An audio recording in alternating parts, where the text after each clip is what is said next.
Thank you, President Kite. Thank you, Planned Parenthood Advocates. When I got elected to the legislature, I thought evidence-based policies would create bipartisanship.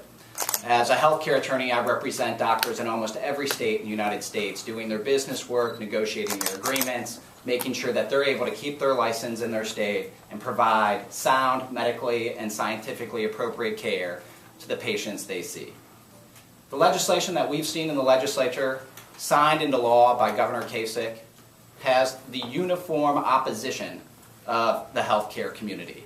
Physicians came forward in any number saying that they had delivered thousands and thousands of children in our state, and that in fact the laws that were being pushed by this General Assembly and signed into law by Governor Kasich in fact undermined their ability to provide medically necessary and appropriate care to their patients. And in fact went a step further.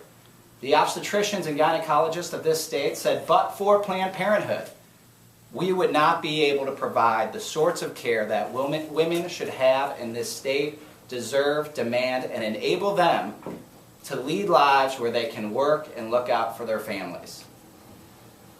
We need evidence-based policies in this state. The idea that rhetoric is driving public policy here and across the nation, and that women are being attacked and unable to get medically and scientifically appropriate care from people who have spent their lives studying how best to provide care to their patients is a great disservice to every woman and every man in this state. And in fact, Planned Parenthood and the physicians of this state have stood up and said, enough's enough. It's time that the citizens of this state stand up and say the exact same thing. We need politicians who recognize and value scientifically and medically sound policy.